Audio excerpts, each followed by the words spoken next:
Patay na si Tristan.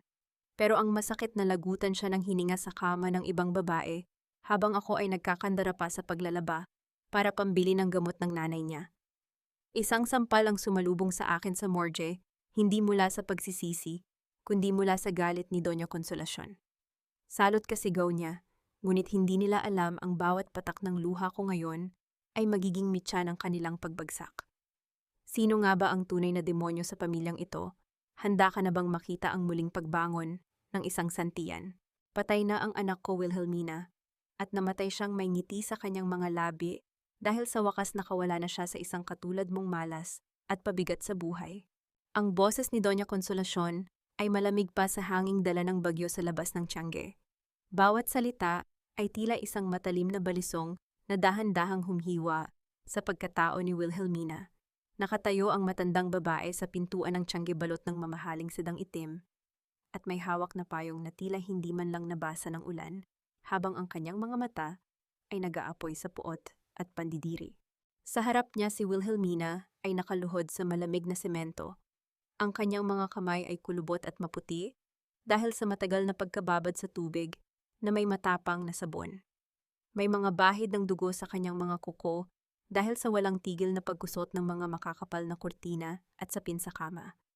Sa tabi niya ay ang isang supot ng mga mamahaling gamot para sa sakit sa puso, mga gamot na binili niya gamit ang huling sentimo mula sa kanyang ikatlong trabaho sa araw na iyon. Ang mga gamot na iyon ay para sana kay Doña Consolacion, ang biyanan na kailanman ay hindi siya itinuring na pamilya. Dahan-dahang binitiwan ni Wilhelmina ang hawak niyang basahan. Ang tunog ng pagbagsak nito sa timba ay tila isang babala ng tuluyang pagkawasak ng kanyang mundo. Nanginig ang kanyang mga labi ngunit walang boses na lumabas. Ang bawat hininga niya ay naging kasing bigat ng basang tela na kanyang nilalabhan. Ano po ang sinabi niyo, Mama, si Tristan? Hindi po maaari. Kakaalis lang niya kaninang umaga para sa isang meeting. Pabulong na tanong ni Wilhelmina, ang kanyang tinig ay halos lamunin ng dagundong ng kulog sa kalangitan. Humakbang pasok si Doña Consolacion. Ang kanyang mga takong ay lumilikha ng matunog na hakbang sa semento. Hindi niya pinansin ang dumi sa paligid. Huminto siya sa tapat ni Wilhelmina at mabilis na iwinasiwas ang kanyang kamay. Ang tunog ng palad na tumama sa pisngi ni Wilhelmina ay mas malakas pa kaysa sa ulan sa labas. Tumagilid ang mukha ng dalaga at kasabay nito ay ang pagtalsik ng ilang butil ng pawis at luha. Huwag mo akong tawaging mama dahil simula sa oras na ito, wala ka ng kinalaman sa pamilyang ilustre na matay ang anak ko sa atake sa puso habang kasama si Chantal. Doon niya nahanap ang ligaya na hindi mo na ibigay sa kanya dahil sa pagiging tuyot at purita mo, mamatay-matay ka sa pagtatrabaho rito, pero ang asawa mo sa ibang bisig nagpakalunod. Muling bulyaw ng matanda, ang kanyang mukha ay punong-puno ng gaslighting at panunuya. Nanigas ang buong katawan ni Wilhelmina. Ang hapdi sa kanyang pisngi ay wala pa sa kalahati ng hapdi na nararamdaman niya sa loob ng kanyang dibdib. Tila may isang malaking kamay na pumipigas sa kanyang puso hanggang sa wala nang matirang dugo rito.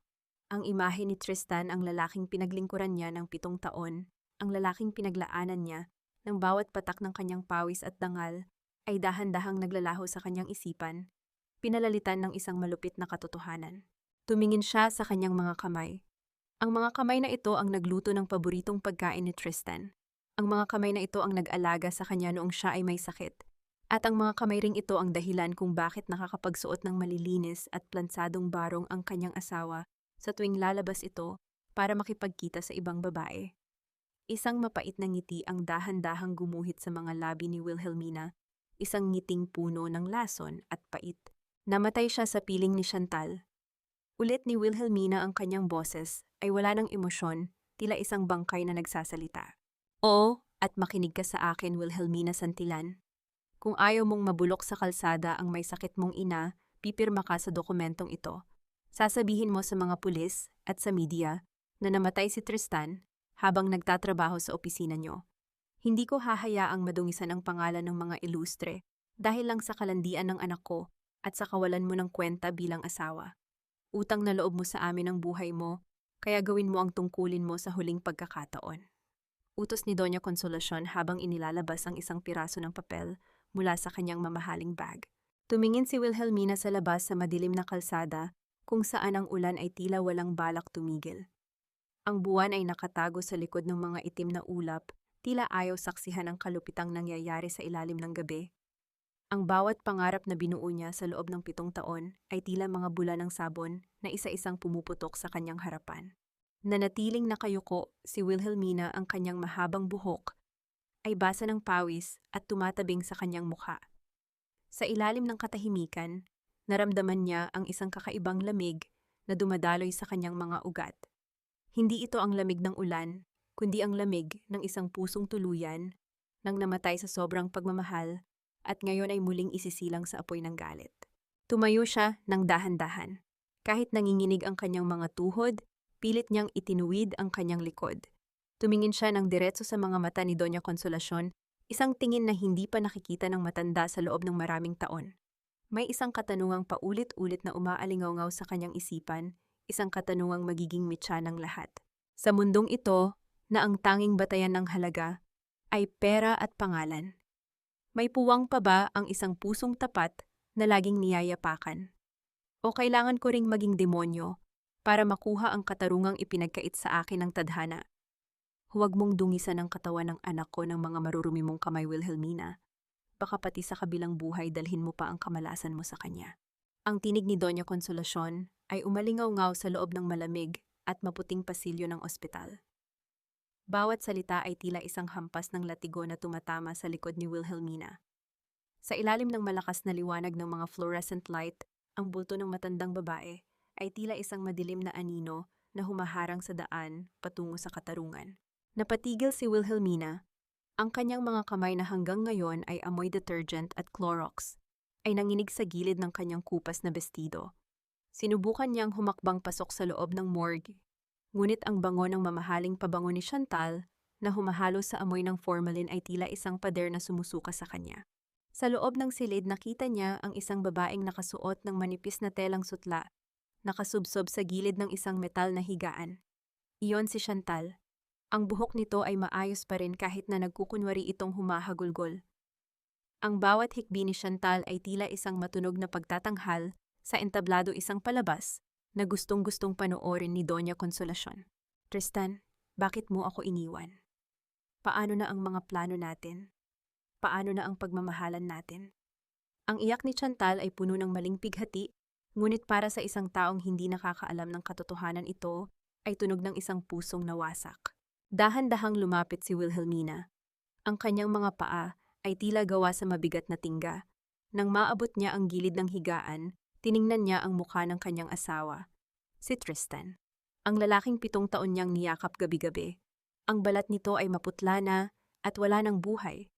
Ngunit ang mas masakit ay ang katotohanang ang suot nitong polo ay hindi ang polong inihanda ni Wilhelmina kaninang umaga, kundi isang bagong damit na halatang binili para sa isang espesyal na pakikipagtagpo. Isang mapait na sikip sa lalamunan ang naramdaman ni Wilhelmina. Nais niyang sumigaw, nais niyang itanong kung bakit, ngunit ang tanging lumabas sa kanyang mga mata ay ang mainit na luha na pumatak sa malamig na telang puti. Umalis ka na rito, Wilhelmina. Nakikita mo ba si Chantal, ang tunay na nagluluksa? Siya ang kasama ni Tristan sa huling sandali ng kanyang kaligayahan. Ikaw ay isang asawa lamang sa papel. Isang katulong na may titulo patent, bulong ni Doña Consolacion habang hinahawakan ang balikat ni Chantal.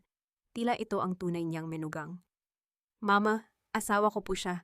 May karapatan po akong magluksa para sa asawa ko. Pabulong na sagot ni Wilhelmina, ang kanyang tinig ay basag at puno ng pagmamakaawa. Mabilis na lumingon si Chantal at tumayo. Ang kanyang mga mata na kanina ay tila puno ng luha ay biglang naging matalas at puno ng pang-uuyab. Right, anong right ang sinasabi mo? You were just his maid with a wedding ring, Wilhelmina. Tristan never loved you. He was just waiting for the perfect time to leave you for me. At heto na ang tadhana, kinuha na siya sa'yo para hindi ka na niya kailangang makita pa. Lalong humigpit ang hawak ni Wilhelmina sa gilid ng metal na higaan. Naramdaman niya ang malamig na bakal sa kanyang mga palad. Tumingin siyang muli sa leeg ni Tristan. Doon sa ilalim ng malamig na liwanag may napansin siyang isang bagay na hindi dapat nandoon.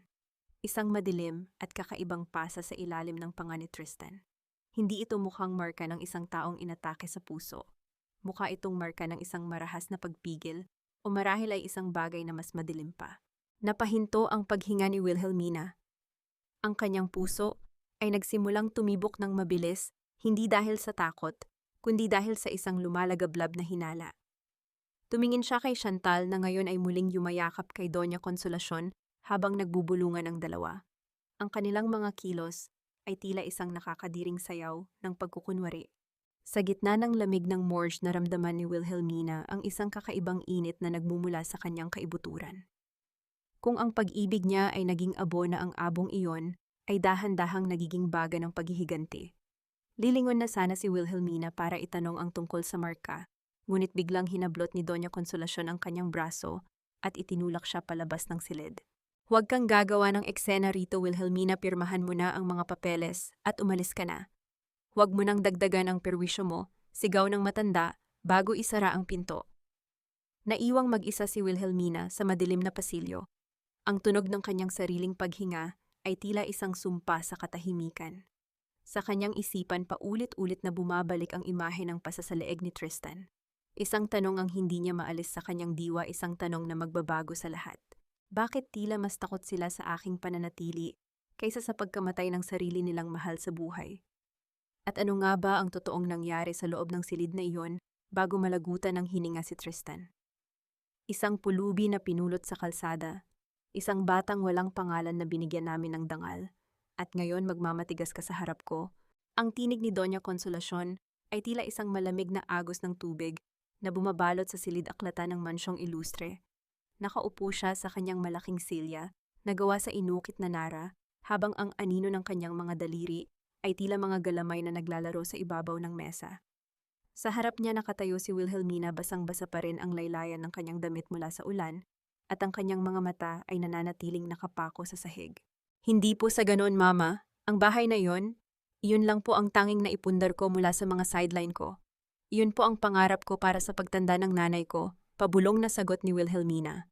Ang kanyang boses ay nanginginig, tila isang kandilang malapit ng mamatay sa gitna ng bagyo. Isang mapait na tawa ang kumawala sa mga labi ng matanda. Pangarap, Wilhelmina, nakakalimutan mo na yata kung sino ang nagpakain sa iyo nung mga panahong wala kayong maisubo ng nanay mo. Ang pamilya ilustre ang nagpaaral sa iyo. Kami ang nagbihis sa iyo. At nang pakasalan ka ni Tristan, binigyan ka namin ng titulong kailanman ay hindi mo maaabot sa sarili mo lang. Inilapag ni Doña Consolacion ang isang makapal na dokumento sa ibabaw ng mesa. Ang tunog ng papel na tumama sa kahoy ay tila isang hatol ng kamatayan para kay Wilhelmina. Maraming utang si Tristan. Mga utang na nakuha niya para mapanatili ang marangyang buhay na tinatamasa mo rito sa mansyon. Bilang asawa, tungkulin mong linisin ang kanyang pangalan.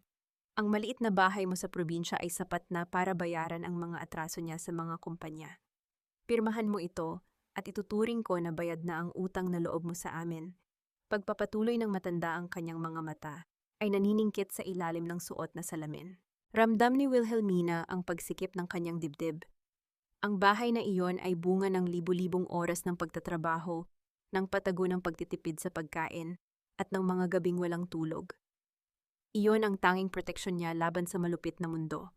At ngayon nais itong bawiin ng pamilyang tumuring sa kanya na isang alipin sa loob ng 7 taon. Pero paano po kami ni nanay, saan po kami titira? Tanong ni Wilhelmina, ang kanyang mga luha ay muling naglandas sa kanyang pisngi. Mabilis na tumayo si Doña Consolacion at lumapit sa kanya. Hinawakan niya ang panga ni Wilhelmina at pilit itong iniharap sa kanya. Huwag kang umarte na tila ikaw ang biktima rito. Namatay ang anak ko, nawalan ako ng kaisa-isang tagapagmana dahil sa kamalasan mo. Ang bahay na iyon ay maliit na sakripisyo lamang kumpara sa sakit na ibinigay mo sa akin. Dahan-dahang binitiwan ng matanda ang panga ni Wilhelmina at itinulak ang panulat patungo sa kanya. Pumirma ka na. Isipin mo ang kalagayan ng nanay mo sa nursing home. Isipin mo kung gaano kabilis silang mawawalan ng pasensya kung hindi na mababayaran ang mga bill niya. Sa ilalim ng matinding panggigipit, dahan-dahang kinuha ni Wilhelmina ang panulat. Ang bigat nito sa kanyang kamay ay tila 1,000 tonelada.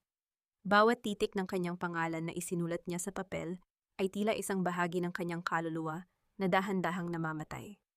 Sa bawat kurit ng tinta, nararamdaman niya ang pagkawala ng kanyang huling pag-asa. Nang matapos ang huling pirma, kinuha ni Doña Consolacion ang papel nang may ngiti ng tagumpay. Matalino kang bata. Ngayon maaari ka nang bumalik sa trabaho mo. Marami pang kailangang ihanda para sa libing. Mama, maaari ko po bang makausap ang nanay ko? Gusto ko lang pong marinig ang boses niya bago ako bumalik sa morgue. Pakiusap ni Wilhelmina ang kanyang puso ay naghahangad ng kahit kaunting lakas mula sa kanyang ina. Tumalikod si Doña Consolacion at naglakad patungo sa bintana, pinapanood ang ulan na humahampas sa mga dahon ng puno. Hindi na kailangan, Wilhelmina. Kumunot ang noo ni Wilhelmina. Ano pong ibig ninyong sabihin? Inilipat ko na siya kaninang umaga sa isang lugar na mas abot kaya. Masyadong mahal ang nursing home na iyon ngayon na wala na si Tristan para magpondo sa mga luho mo. Malamig na sagot ng matanda nang hindi lumilingon. Tila tumigil ang mundo ni Wilhelmina. Ang lamig na naramdaman niya sa morgue ay muling bumalik, ngunit ngayon ay mas matindi at mas nakakatakot. Inilipat sa ang ospital niyo siya dinala. Dahan-dahang humarap si Doña Consolacion, ang kanyang mukha ay walang bakas ng awa. Malalaman mo rin kapag napatunayan mo ng karapat-dapat ka pang manatili sa ilalim ng pangalan namin. Sa ngayon, ituring mo itong isang paalala. Hawak ko ang buhay ng nanay mo sa aking mga palad. Isang maling kilos mo lang, Wilhelmina, at hinding-hindi mo na siya muling makikita. Naiwang nakatayo si Wilhelmina sa gitna ng silid, ang kanyang mga kamay ay nakakuyom hanggang sa bumaon ang kanyang mga kuko sa kanyang palad. Ang galit na kanina ay tila isang munting baga, ay biglang naging isang dambuhalang apoy na handang tumupok sa lahat. Nasaan ang aking ina? At hanggang saan ang kayang gawin ng mga taong ito para lamang mapanatili ang kanilang kapangyarihan sa ibabaw ng aking pagdurusa? Madilim ang pasilyo patungo sa likurang bahagi ng mansyon ng mga ilustre, kasing dilim nang hinaharap na naghihintay kay Wilhelmina. Bawat hakbang niya sa makinis na sahig na marmol ay tila ba paglalakad sa ibabaw ng mga basag na salamin. Wala na ang kanyang ina na naging lakas niya, wala na ang munting bahay na pinaghirapan niya, at ang asawang minahal niya ay nakaburol na. Ngunit alam niyang hindi siya maaaring sumuko. Kailangan niyang maghanap ng paraan upang malaman kung saan dinala ni Doña Consolacion ang kanyang ina. Napadpad ang kanyang mga paa sa lumang bodega, malapit sa kusina, isang lugar na bihirang pinupuntahan ng mga kasambahay.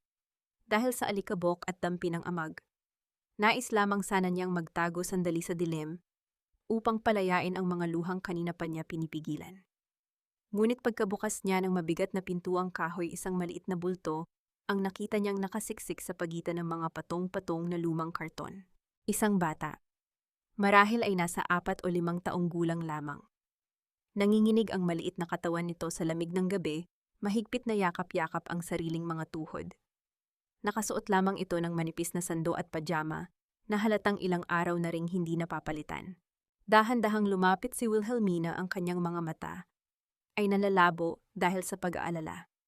Nang iangat ng paslit ang kanyang mukha, tila tumigil ang pag-ikot ng mundo ng dalaga. Ang mga mata nito ang tangos ng ilong, ang hugis ng panga. Ito ay isang maliit na replika ni Tristan.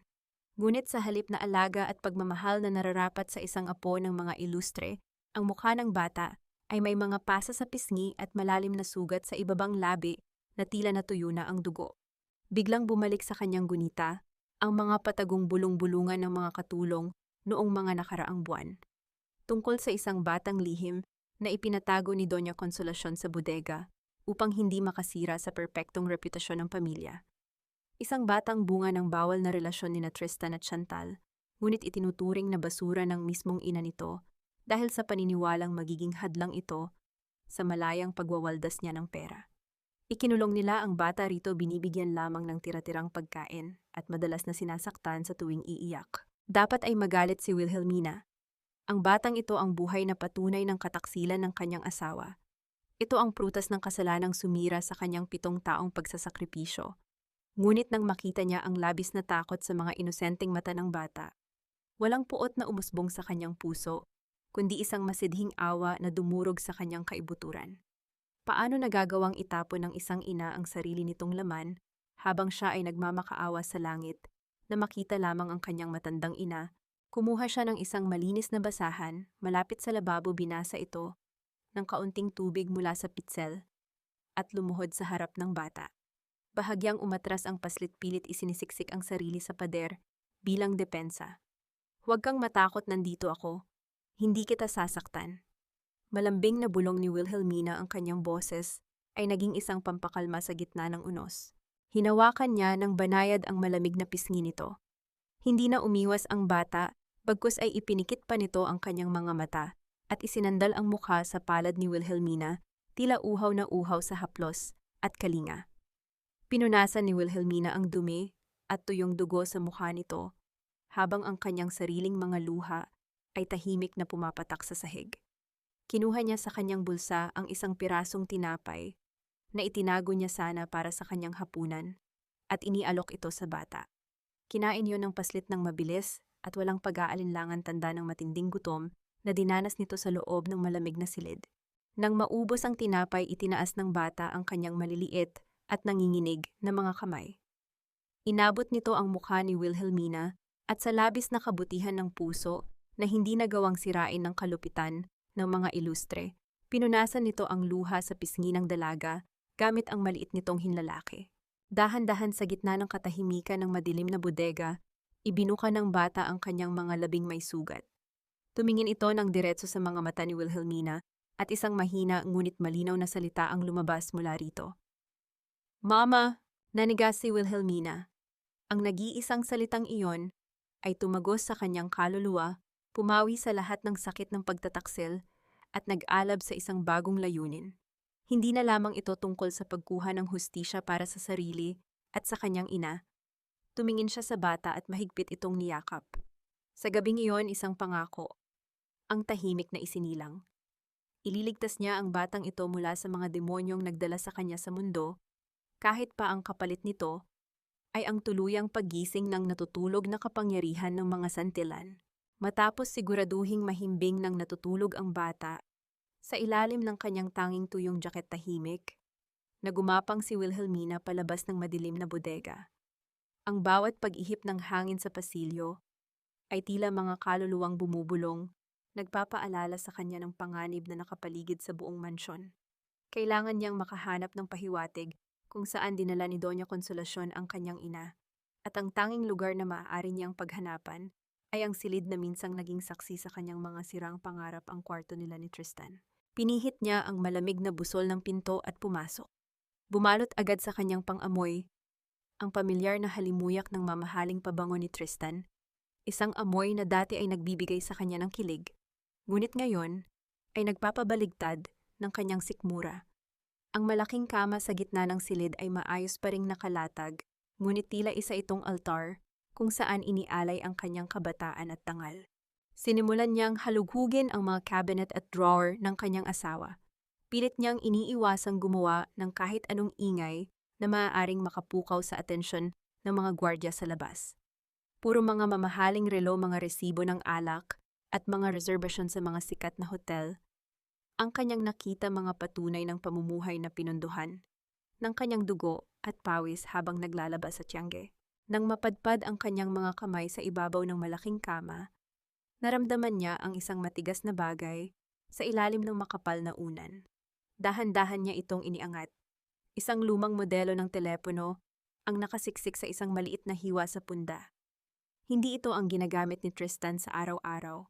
Isa itong sikretong telepono na ginagamit lamang para sa mga transaksyong hindi dapat malaman ng sinuman. Kumurap ang kanyang mga mata nang pindutin niya ang gilid ng telepono. Walang password.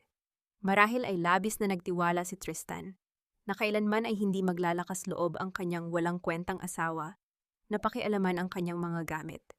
Bumungad sa screen ang sunod-sunod na mensahe mula sa isang hindi nakapangalang numero, ngunit sa unang basa pa lamang ng mga salita, alam na ni Wilhelmina kung sino ang nasa kabilang linya. Ang pag-uusap ay nangyari ilang oras lamang bago mamatay si Tristan. "Babe, tapos na ang usapan namin ni Mama Consolacion. Make sure that pathetic maid you call a wife signs the life insurance policy as the guarantor. 50 million pesos, Tristan. Kapag nakuha na natin ang pera mula sa kumpanya, we can finally leave this hellhole. Siguruhin mong iinumin mo ang gamot na bigay ni Mama para bumilis ang tibok ng puso mo at palabasing inatake ka talaga. Konti lang para makapasa sa peking medical records natin." Sinundan pa ito ng isa pang mensahe na nagpatayo sa mga balahibo ni Wilhelmina. "But if you back out now or if you tell her the truth, Mama will make sure your precious Wilhelmina and her crazy mother will rot in jail for the debts you made. You have no choice. Drink it. Nabitawan ni Wilhelmina ang telepono pabalik sa ibabaw ng kama. Ang hangin sa loob ng kwarto ay tila biglang ninakaw na iwan siyang naghahabol ng hininga. Ang lahat ng piraso ng palaisipan ay biglang nabuo sa kanyang isipan isang napakalupit at madilim na larawan ng katotohanan. Ang pasasaleeg ni Tristan sa morgue, ang gamot na pinainom sa kanya para dayain ang atake sa puso, ang hindi inaasahang pagkamatay nito sa mismong kama ni Chantal. Hindi simpleng atake sa puso ang pumatay sa kanyang asawa. Pinlano ito ni Doña Consolacion at Chantal upang makuha ang 50 milyong pisong life insurance at ginamit si Wilhelmina upang maging tagapanagot sa lahat ng utang sakaling mabuko ang plano.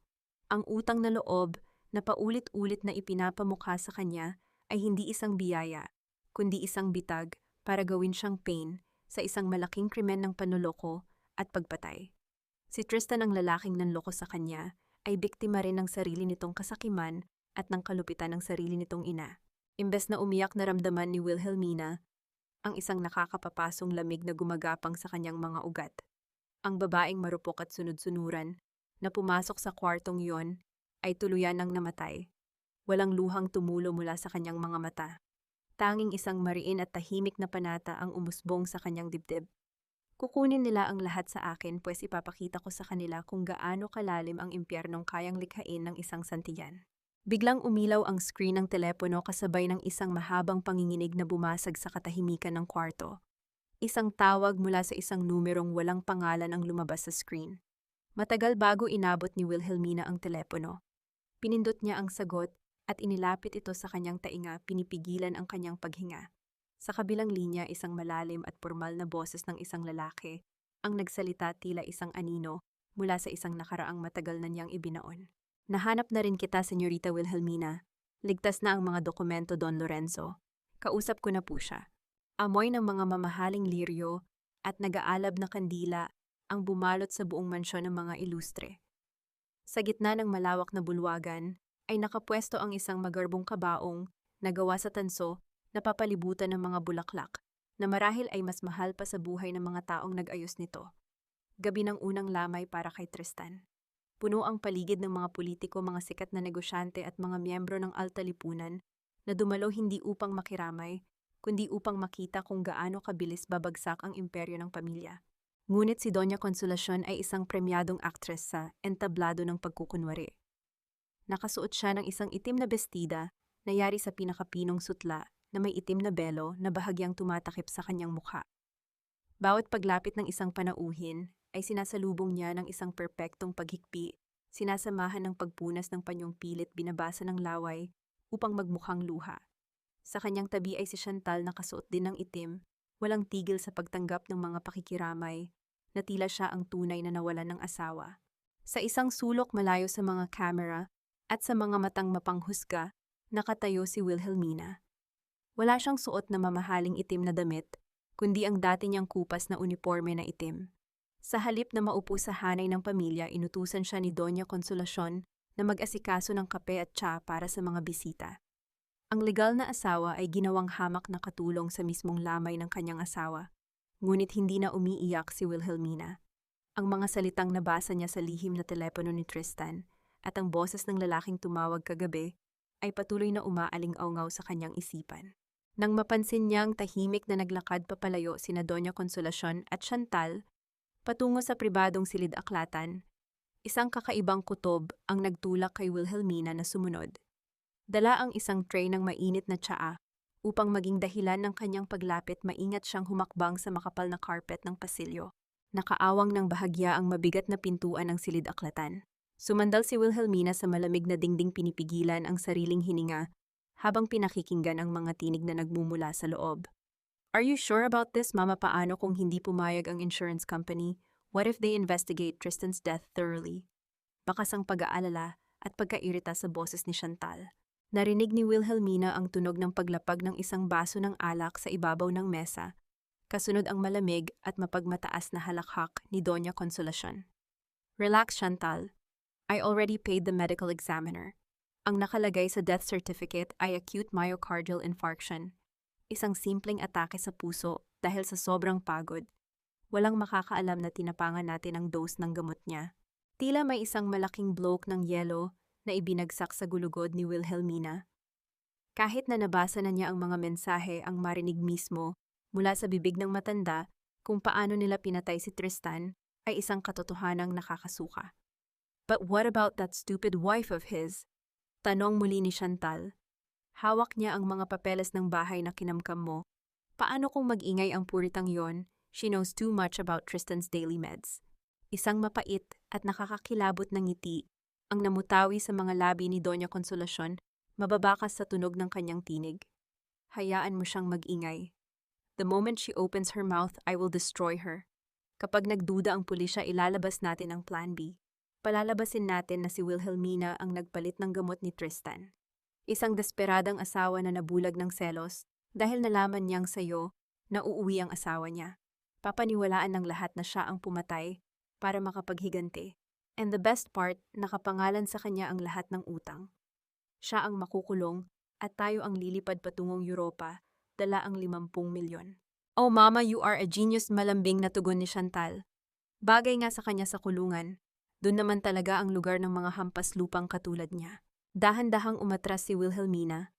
Ang panginginig ng kanyang mga kamay ay muntik nang maging dahilan upang mabitawan niya ang tray, ngunit mahigpit niya itong kinapitan hanggang sa pumuti ang kanyang mga buko. Walang puwang ang takot sa kanyang sistema. Ang naramdaman niya ay isang daluyong ng galit na hindi niya inakalang kaya niyang maramdaman. Hindi lamang nila siya inabuso, hindi lamang nila ninakaw ang kanyang asawa, ang kanyang bahay, at inagaw ang kanyang ina. Plano nilang gawin siyang biktima ng pinakakarumaldumal na paninisi upang pagtakpan ang sarili nilang kasakiman. Mabilis siyang naglakad patungo sa dulo ng pasilyo at pumasok sa malawak na banyo ng mga panauhin. Ibinaba niya ang tray at humarap sa malaking salamin na napapalibutan ng mga ginintuang ilaw. Tinitigan ni Wilhelmina ang kanyang sarili. Nakita niya ang mga pasa sa kanyang kaluluwa, ang pagod sa ilalim ng kanyang mga mata, at ang labis na kapayatan dahil sa 7 taon ng paglilingkod sa mga demonyo. 7 taon siyang yumuko. 7 taon siyang naniwala sa utang na loob. 7 taon niyang itinago ang kanyang tunay na pangalan dahil sa isang pangakong binitiwan niya sa kanyang yumaong ama na mamumuhay siya ng simple at malayo sa maruming mundo ng kapangyarihan. Binuksan niya ang gripo. Ang malakas na agos ng malamig na tubig ay tila kumakatawan sa pagbaha ng mga alaala. Sumalok siya ng tubig at inihilamos iyon sa kanyang mukha. 1 beses, 2 beses. Sa bawat pagdampi ng tubig, pakiramdam niya ay hinuhugasan niya ang kahinaan ng nakaraan. Nang muli niyang imulat ang kanyang mga mata at tumingin sa salamin, wala na ang Wilhelmina na kilala ng pamilya ilustre. Ang babaeng nakatingin sa kanya ngayon ay may mga matang kasing talim ng patalim, may tindig na hindi kayang sirain ng kahit anong bagyo, at may dugong nagmula sa pinakamakapangyarihang angkan sa buong bansa. Inabot niya ang isang puting tuwalya at dahan-dahang pinunasan ang kanyang mukha. Tiningnan niya ang kanyang refleksyon ng diretso sa mata. Ang kanyang mga labi ay umangat sa isang malamig at mapanganib na ngiti. Akala niyo ba ay ganoon lang kadaling durugin ang isang taong? Matagal nang sanay sa panggigipit, bulong niya sa sarili ang kanyang boses. Ay may dalang pangako ng pagkawasak. Nais niyo ng laro ng kapangyarihan at pera, ibibigay ko sa inyo. Pero asahan niyo pagkatapos ng gabing ito, wala ni isang matitirang bato sa palasyong ipinagmamalaki niyo. Ibinaba niya ang tuwalya, inayos ang gusot sa kanyang uniforme at tinalikuran ang salamin. Tapos na ang laro, panahon na para maningil ang isang santilan. Malalim na ang gabi at tulog na ang mga demonyong nagbabalat kayo bilang nagluluksa sa loob ng mansyong ilustre. Ang ulan ay tumila na naiwan lamang ang ambon at ang malamig na simoy ng hangin na nagdadala ng amoy ng basang lupa at nabubulok na dahon. Sa gitna ng katahimikan, dahan-dahang pinihit ni Wilhelmina ang kalawanging seradura ng maliit na pinto sa likod ng kusina. Walang nakapansin sa paglabas ng isang anino, suot ang isang itim na kapote na nagtatago sa kanyang kupas na uniforme. Ang bawat hakbang niya palayo sa mansyon ay tila pagputol sa tanikalang pumulupot sa kanyang leeg sa loob ng 7 taon. Hindi na siya nakayuko. Hindi na nanginginig ang kanyang mga tuhod. May isang malinaw na apoy na nagliliyab sa kanyang mga mata, isang apoy na handang tupukin ang sino mang hahadlang sa kanyang daan. Naglakad siya patungo sa isang madilim at masukal na kanto, ilang blok ang layo mula sa subdivision ng mga ilustre, kung saan hindi na naaabot ng liwanag ng mga poste at ng mga mata ng CCTV. Tumayo siya sa gilid ng kalsada, naghihintay sa ilalim ng malamig na gabi. Hindi nagtagal isang mahina, ngunit malalim na ugong ng makina ng sasakyan ang bumasag sa katahimikan. Isang mahaba makintab at itim na sasakyan ang tahimik na huminto sa kanyang harapan. Ang disenyo nito ay sumisigaw ng lihim na yaman at kapangyarihan, malayo sa mga maiingay na sports car na ipinagmamalaki ng mga ilustre. Bumukas ang likurang pinto. Isang matandang lalaki ang lumabas. Nakasuot siya ng isang perpektong itim na suit, may puting buhok na maayos na nakasuklay, at may tindig ng isang taong sanay mag-utos, ngunit marunong ding sumunod. Hawak niya ang isang itim na payong na mabilis niyang ibinukas upang silungan si Wilhelmina, bagamat ambon na lamang ang pumapatak mula sa kalangitan. Ang lalaking ito ay si Don Lorenzo, ang pinagkakatiwalaang tagapayo at punong abogado ng yumaong Don Amadeo Santillan, ang sariling ama ni Wilhelmina. Tinitigan ni Don Lorenzo ang anyo ng dalaga. Nakita niya ang mga pasa sa braso nito, ang pangingitim sa ilalim ng mga mata, at ang mga kamay na pinatigas ng trabahong hindi nararapat sa isang prinsesa. Isang malalim at mabigat na pagbuntong hininga ang kumawala sa matanda. Patawarin ninyo ako at ngayon ko lang kayo natagpuan. Kung nakinig lamang sana kayo sa akin nung araw na yon, hindi nyo na sana naranasan ang ganitong kalupitan mula sa mga taong walang galang. Madamdaming wika ni Don Lorenzo, ang boses ay nanginginig sa halong lungkot at galit. Tumingin si Wilhelmina sa mga mata ng matanda. Walang luha na pumatak. Huwag mo akong kaawaan, Lorenzo. Ang Wilhelmina na pinili ang pag-ibig kaysa sa sariling pamilya ay namatay na sa loob ng bahay na iyon. Ang kahinaang iyon ay ibinaon ko na kasama ng aking pag-asa. Itinuwid ni Wilhelmina ang kanyang likod, at sa pagkakataong ito ang tinig na lumabas sa kanyang mga labi ay hindi na nagmamakaawa. Ito ang tinig ng isang tagapagmana. Kailangan ko ang iyong tulong. May 2 buhay na nakasalalay sa bilis ng iyong pagkilos. Utos niya, ang boses ay malamig at walang halong pag-aalinlangan. Una, hanapin mo kung saan itinago ni Doña Consolacion ang aking ina. Bago sumikat ang araw, gusto kong nasa isang ligtas at pribadong ospital na siya. At pangalawa, may isang paslit na nakakulong sa bodega ng mga ilustre. Anak siya ni Tristan sa labas.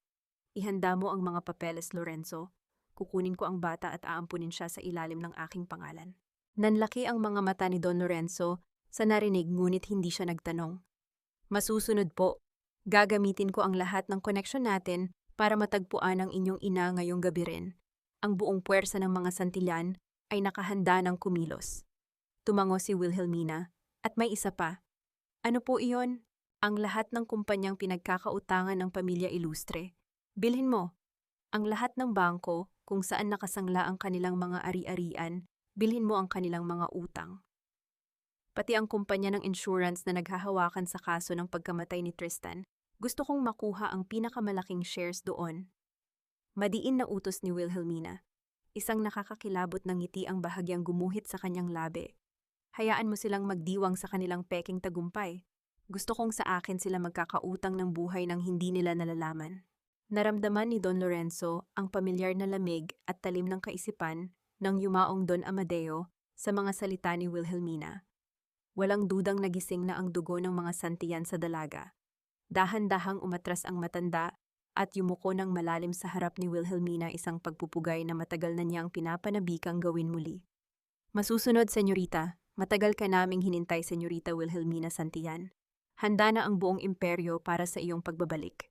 Sa ilalim ng malabong liwanag ng buwan, napilit sumisilip mula sa mga ulap, naglakad pabalik si Wilhelmina patungo sa mansyon.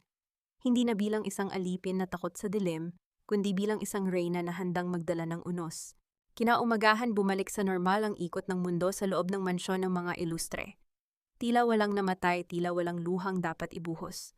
Habang ang buong bansa ay nag-aakala na ang pamilya ay nagluluksa, ang loob ng mansyon ay parang isang palasyong naghahanda para sa isang malaking piging. Habang abala ang lahat, tahimik na pumasok si Wilhelmina sa pribadong opisina ni Tristan. Ang pinto ay kanyang iniwang bahagyang nakaawang sapat lamang upang makita niya kung may papalapit na anino mula sa pasilyo. Walang inaksayang oras ang dalaga.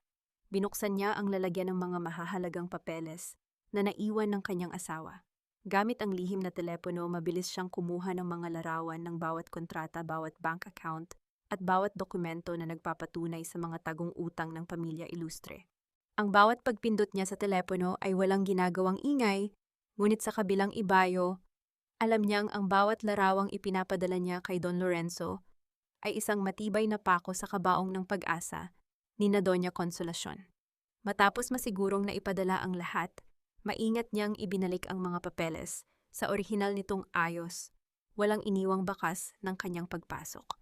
Paglabas niya ng opisina, dumiretso siya sa kusina upang ihanda ang paboritong tsaa ni Doña Consolacion. Maingat niyang inilapag ang mamahaling tsaa at porselanang tasa sa isang pilak na tray. Ibinalik niya ang maskara ng isang sunod-sunurang asawa, ang babaeng walang boses at walang lakas, at dahan-dahang naglakad patungo sa malawak na sala. Sa loob ng sala, nakaupo si Chantal sa pinakamalambot na sofa, nakahalukip-kip habang may hawak na isang manipis na libro ng mga mamahaling alahas at resort sa Europa. Sa tabi niya ay si Doña Consolacion, humihigop ng mainit na kape, may ngiting hindi maalis sa mga labi. "Mama, which villa should we buy in Europe?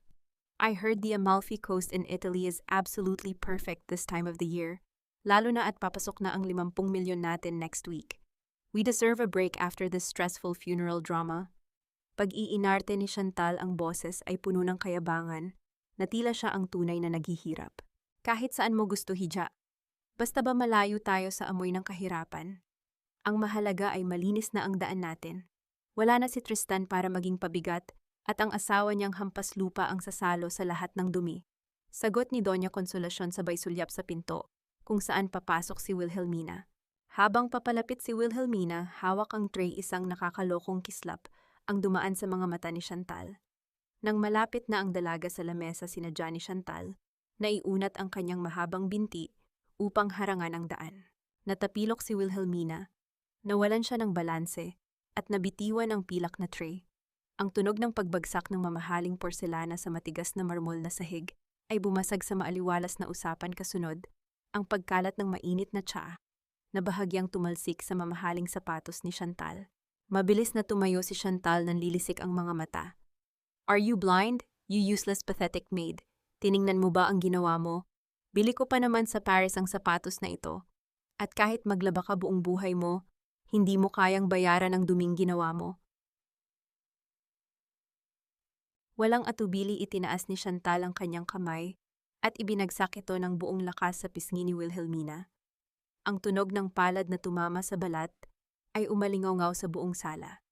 Masyadong malakas ang sampal, kaya't bahagyang tumagilid ang mukha ng dalaga at isang maliit na hiwa sa kanyang ibabang labi ang naglabas ng kaunting dugo. Sa halip na umawat, humalakhak lamang si Doña Consolacion. "Turuan mo ng leksyon ang babaeng iyan, Chantal. Baka nakakalimutan niya kung sino ang tunay na senyora ng bahay na ito." Isang palamunin na walang silbi. Nanatiling nakayuko si Wilhelmina. Ang kanyang mahabang buhok ay tumabing sa kanyang mukha. Hinihintay ni na Chantal at Doña Consolacion na marinig ang pamilyar na paghikbi at pagmamakaawa, ang pagluha na naging musika sa kanilang mga tainga sa loob ng 7 taon. Ngunit walang luhang pumatak. Walang paghikbi. Dahan-dahang iniangat ni Wilhelmina ang kanyang ulo. Ginamit niya ang likod ng kanyang kamay upang punasan ang kaunting dugo sa kanyang labi. At pagkatapos, sa harap ng dalawang babaeng nag-aakalang hawak nila ang mundo, isang ngiti ang sumilay sa mga labi ni Wilhelmina. Hindi ito ngiti ng isang baliw. Hindi rin ito ngiti ng isang taong sumusuko. Isa itong malamig, mapanganib at nakakapangilabot na ngiti na nagmumula sa isang taong alam na alam kung kailan babagsak ang kalaban. Isang ngiti na tila isang tahimik na bagyo na nagbabadya ng malawakang pagkawasak. Napatigil si Chantal. Ang kayabangan sa kanyang mukha ay biglang napalitan ng kaba. May kung anong kakaiba sa mga mata ni Wilhelmina, isang talim na kayang pumatay nang hindi gumagamit ng sandata. "Huwag kayong mag-alala, Chantal." Mahinahon ngunit madiin na wika ni Wilhelmina, ang kanyang boses ay tila yelo sa balat. "Lilinisin ko ang lahat ng kalat hanggang sa huling dumi ng bahay na ito." Bago pa man makasagot si Chantal, tinalikuran na siya ni Wilhelmina, iniwan ang mga basag na porselana sa sahig at naglakad palayo na may tindig ng isang tunay na reyna, habang sa labas ng bintana, dahan-dahang lumitaw ang buwan mula sa makapal na ulap, tila nag-aabang sa nalalapit na paghuhukom. Tatati, ilang araw matapos ang libing tuluyan, nang nalanghap ng buong mansyon ang amoy ng kasakiman. Ang mga nagkukunwaring luha ay napalitan ng mga halakhak at ang mga itim na damit ay nag-iba ng kulay at naging mga mamahaling kasuotan mula sa mga sikat na designer sa Europa. Nakuha na ni Doña Consolacion ang tseke na nagkakahalaga ng 50 milyong piso mula sa insurance company ang dumi at dugong pilit nilang hinugasan gamit ang malinis na pangalan ni Tristan. Sa gitna ng malawak na sala, nakaupo ang matanda kasama si Chantal, kaharap ang isang lalaking nakasuot ng perpektong kulay abong suit. Siya si Ginoong Silva, isang investment banker na nag-aalok ng mga eksklusibong offshore accounts para sa mga piling bilyonaryo. Ang hindi alam ng dalawang babae, si Ginoong Silva, ay isa sa mga pinakamagaling na ahente ni Don Lorenzo mula sa kumpanya ng mga Santillan.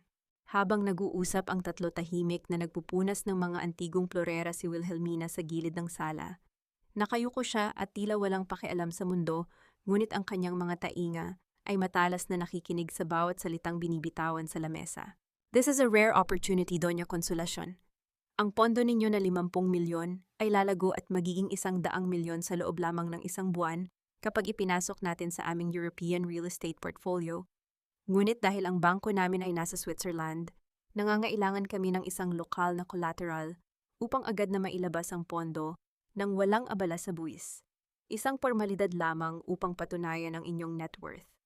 Paliwanag ni Ginoong Silva, ang kanyang tinig ay kasing kinis ng seda na nagtatago ng patalim. Nagliwanag ang mga mata ni Chantal. Mama, this is exactly what we need, 100 milyon. We can buy that chateau in France and completely leave this depressing country behind. Ibigay mo na ang titulo ng mga lupain natin sa probinsya. Ngumiti ng alanganin si Doña Consolacion. Iyon sana ang balak ko, ngunit nakasangla pa ang mga lupaing iyon dahil sa mga huling utang ni Tristan. Ang tanging malinis na titulo na hawak ko ngayon ay ang mismong mansyon na ito. Ibinaba ni Ginoong Silva ang isang makapal na folder sa ibabaw ng glass table. Naglalaman ito ng mga kontratang nasa wikang Ingles, puno ng mga technical na salitang hindi naman pamilyar sa matanda. Ang titulo ng inyong mansyon ay higit pa sa sapat. Muli, ito ay pansamantala lamang, Doña Consolacion. The moment the funds mature next month, the collateral will be immediately released back to your name. Tinitigan ng matanda ang folder. Kahit gaano siya kasakim, may kaunting pag-aalinlangan sa kanyang isipan pagdating sa mansyong naging simbolo ng kanyang kapangyarihan. Nakita ni Wilhelmina ang pag-aalinlangang iyon. Alam niyang kailangan niyang itulak ang matanda sa bingit upang tuluyan itong mahulog. Huminto siya sa pagpupunas ng florera, dahan-dahang lumapit sa lamesa, at sinadya niyang ibagsak ang sariling mga tuhod sa sahig, isang kilos ng labis na pagmamakaawa na agad kumuha sa atensyon ng lahat. Mama, parang awa niyo na po. Nanginginig at umiiyak na pakiusap ni Wilhelmina, ginagamit ang bawat kasanayan niya sa pagtatago ng totoong emosyon upang magmukhang desperada. Huwag po ninyong isang laang mansyon. Dito po ako nakatira. Paano po kung may mangyaring masama sa pera at bawiin nila ang bahay? Saan na po ako pupulutin? Kahit po sa kalsada na lang ako matulog, huwag lang po ninyong isugal ang tahanan ng mga ilustre. Katahimikan ang bumalot sa sala bago ito basagin ng isang malakas at matining na halakhak mula kay Chantal. Look at this pathetic creature, Mama, natatakot siyang mawalan ng matutulugan. She really thinks this mansion belongs to her just because she cleans it. Ang mukha ni Doña Consolacion na kanina ay nag-aalinlangan, ay biglang napalitan ng puot at labis na pagmamataas. Tiningnan niya si Wilhelmina na parang isang insekto sa ilalim ng kanyang sapatos. Ang reverse psychology na ginamit ng dalaga ay tumama ng eksakto sa pinakamalaking kahinaan ng matanda, ang kanyang ego at ang kagustuhang ipamukha kay Wilhelmina na siya ang may hawak ng lahat. Sino ka para sabihan ako kung ano ang gagawin ko sa sarili kong ari-arian? Malamig na singhal ni Doña Consolacion habang tinititigan ang nakaluhod na manugang. I am a visionary, Wilhelmina, hindi.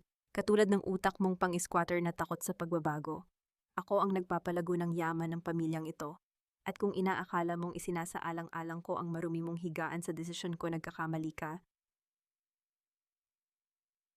Upang patunayan ang kanyang kapangyarihan, At tuluyang durugin ang anumang pag-asa ni Wilhelmina, mabilis na kinuha ni Doña Consolacion ang gintong panulat na inialok ni Ginoong Silva. Hindi na niya binasa ang mga nakasulat sa maliliit na letra sa ilalim ng dokumento. Padalos-dalos at puno ng kayabangan inukit niya ang kanyang lagda sa bawat pahina. Ang tunog ng pagkaskas ng panulat sa magaspang na papel ay tila isang musika ng tagumpay sa pandinig ni Wilhelmina. "There, it is done," nakanggiting wika ni Doña Consolacion habang ibinabalik ang folder kay Ginoong Silva. "Gawin mo ang trabaho mo, Silva. Siguruhin mong nasa account ko na ang pera bago matapos ang buwan." Tumango si Ginoong Silva at maayos na isinara ang folder. Bago siya tumalikod, sandali siyang nag-angat ng tingin at nagbigay ng isang napakapino ngunit malinaw na pagtango kay Wilhelmina. Tumayo si Wilhelmina at pinagpagan ang kanyang palda. Walang bakas ng takot o pag-iyak sa kanyang mukha. Tumingin siya kay Doña Consolacion na ngayon ay nag-iinuman na ng champagne kasama si Chantal bilang pagdiriwang sa kanilang inaakalang bagong yaman. Hindi nila alam. Hindi nabasa ng matanda ang isang mahalagang sugnay sa dokumentong kanyang pinirmahan. Hindi iyon isang collateral agreement.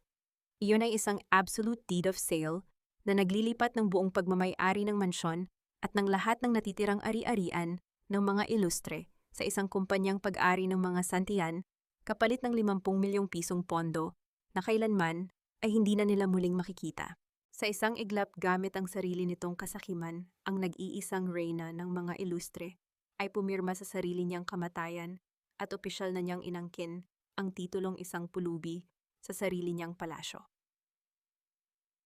Sa loob ng maliit at madilim na silid kung saan pinapatulog ni Wilhelmina ang batang si Leo, tanging ang malamlam na liwanag ng buwan na tumatagos mula sa basag na bintana ang nagsisilbing ilaw. Mahimbing na ang tulog ng paslit na kabalot sa lumang kumot habang mahigpit na nakahawak sa laylayan ng damit ni Wilhelmina. Dahan-dahan inilabas ng dalaga ang lihim na telepono ni Tristan mula sa kanyang bulsa. Kailangan niyang makibalita kay Don Lorenzo tungkol sa kinaroroonan ng kanyang ina. Nang iilaw na sana ang screen ng telepono, isang matalim na anino ang humarang sa pintuan. "Kaya pala hindi ako makatulog. May amoy ng magnanakaw sa loob ng sarili naming pamamahay." Nanigas si Wilhelmina. Sa hamba ng pinto ay nakatayo si Chantal na kasuot ng manipis na pantulog na sutla at may hawak na isang baso ng alak. Tila naghahanap ito ng mapagbubuntungan ng inis dahil hindi nito makontak ang kanyang mga kaibigan sa Europa. Ngunit nang dumapo ang tingin ni Chantal sa umiilaw na telepono sa kamay ni Wilhelmina, biglang nawala ang kanyang kalasingan. Nanlaki ang kanyang mga mata. Pamilyar sa kanya ang itim na balat ng teleponong iyon. Iyon ang ginagamit ni Tristan sa tuwing nag-uusap sila tungkol sa kanilang mga madidilim na plano. "Saan mo nakuha yan?"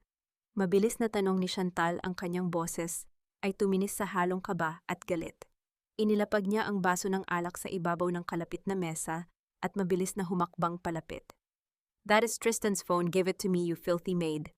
Mabilis na itinago ni Wilhelmina ang telepono sa kanyang likuran, pilit na inilalayo ang kanyang katawan upang hindi magising ang natutulog na bata. "Wala kang karapatan sa mga gamit ng asawa ko, Chantal.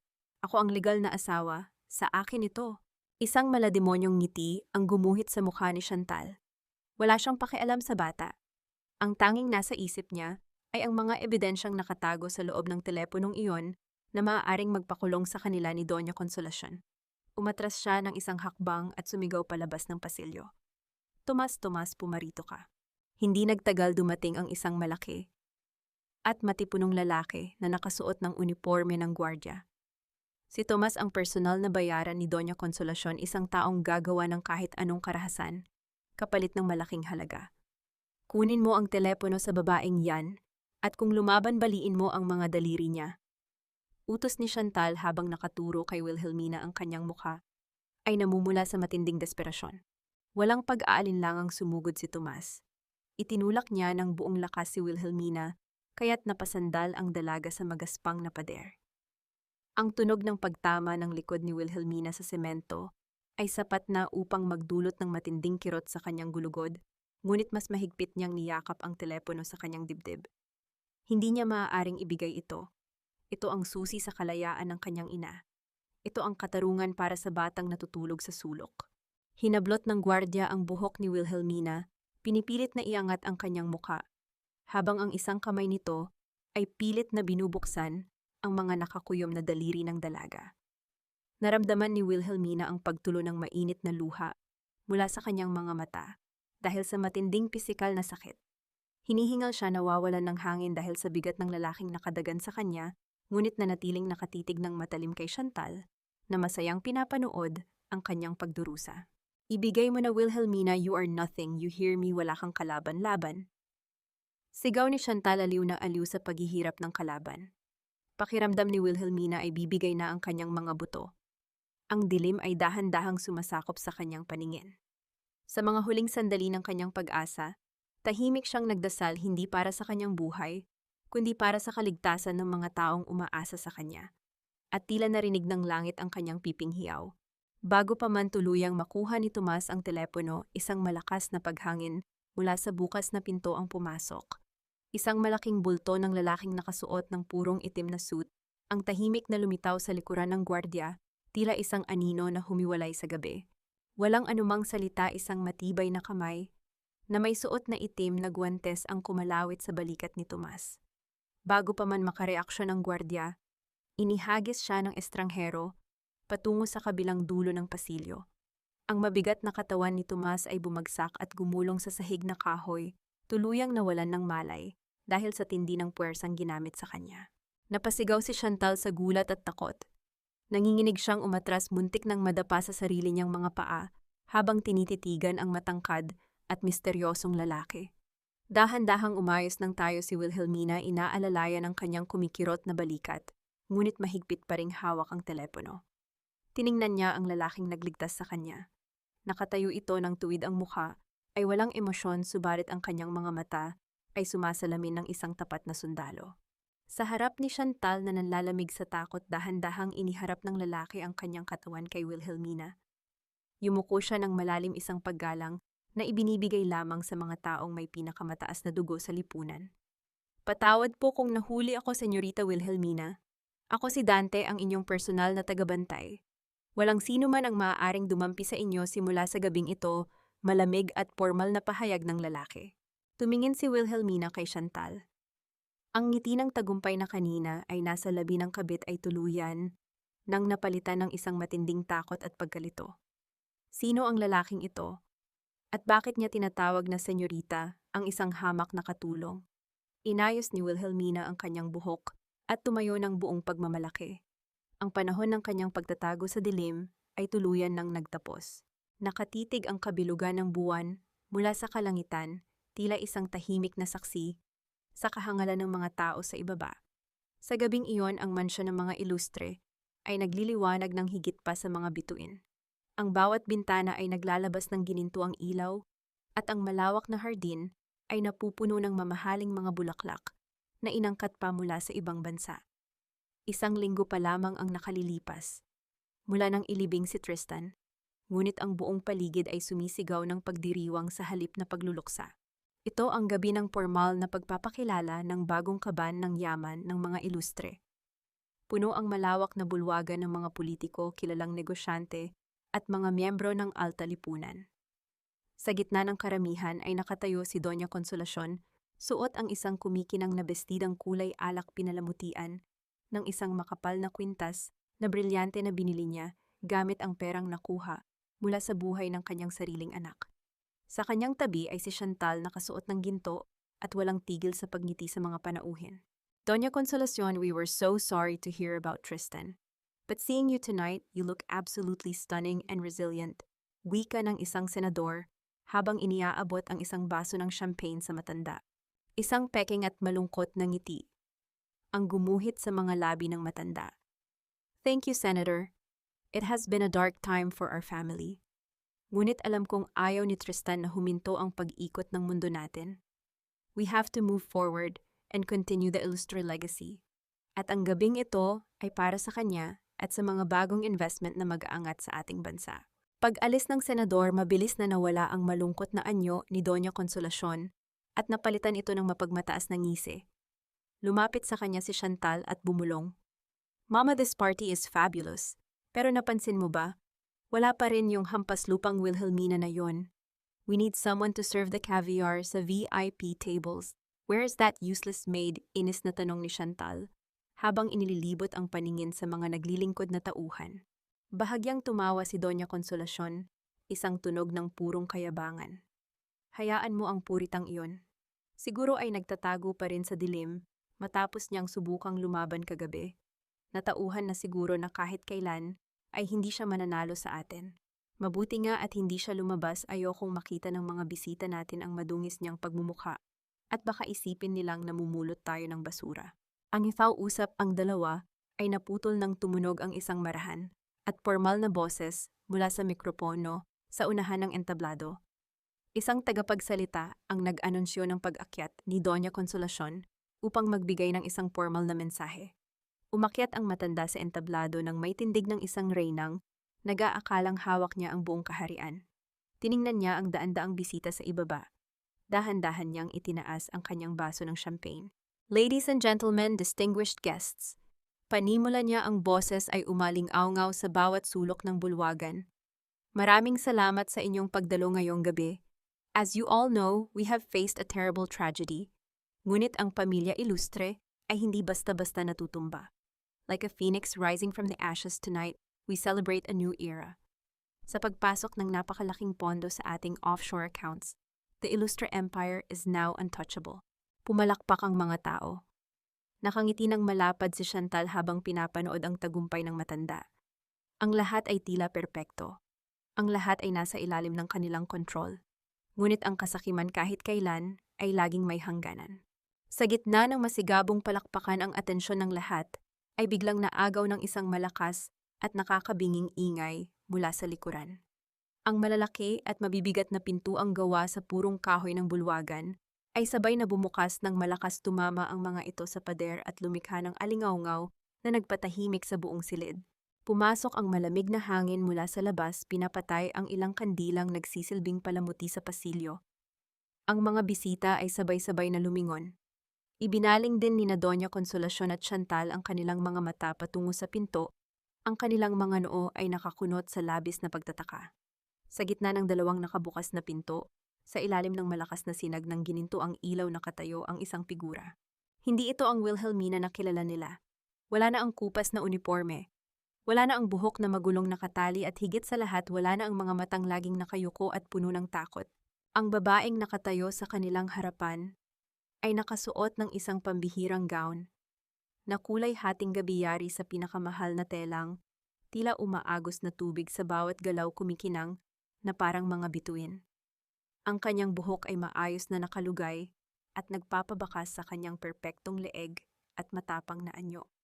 Sa kanyang leeg ay nakasabit ang isang antigong kwintas na may malaking sapiro, isang alahas, na kilala ng mga pinakamayayamang angkan bilang simbolo ng walang kapantay na kapangyarihan ng mga Santillan. Ang kanyang mga hakbang ay banayad, ngunit nagdadala ng bigat na tila yayanig sa lupa. Sa bawat paglakad niya papasok sa bulwagan, kusang nahahati ang dagat ng mga panauhin upang bigyan siya ng daan. Ang mga mata niya ay nakapako lamang sa entablado, matalim, malamig, at walang anumang bakas ng awa. Napasinghap ang ilang matatandang bilyonaryo na nakakilala sa kwintas at sa tindig ng dalaga. Unti-unting umusbong ang mga bulungan sa paligid. My God, boy, is that? Nanigas si Chantal. Nabitiwan niya ang hawak na baso ng champagne. Ang tunog ng pagkabasa ng salamin sa sahig ay hindi na niya napansin. Naramdaman niya ang matinding pagtayo ng kanyang mga balahibo habang pinagmamasdan ng babaeng dating tinatawag niyang hampas lupa. Sa ibabaw ng entablado, ang ngiti ni Doña Consolacion ay unti-unting nabura, pinalitan ng isang matinding pagkabigla at takot na gumapang mula sa kanyang talampakan patungo sa kanyang lalamunan. Nanuyo ang kanyang mga labi. Huminto si Wilhelmina sa paanan ng entablado.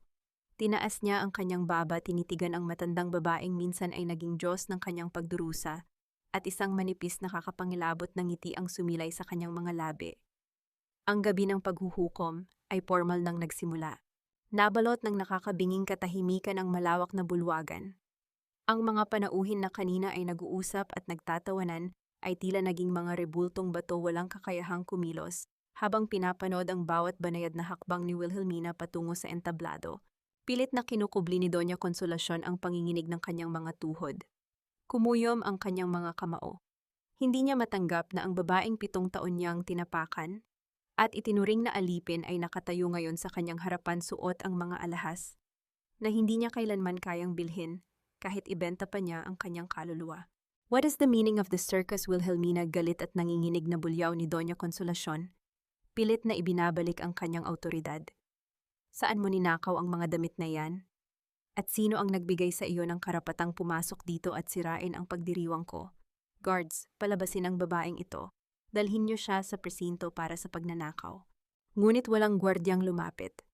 Ang mga tauhan ng mansyon na sanay sumunod sa bawat sigaw ng matanda ay nanatiling nakatayo sa gilid tila nakikinig sa ibang utos.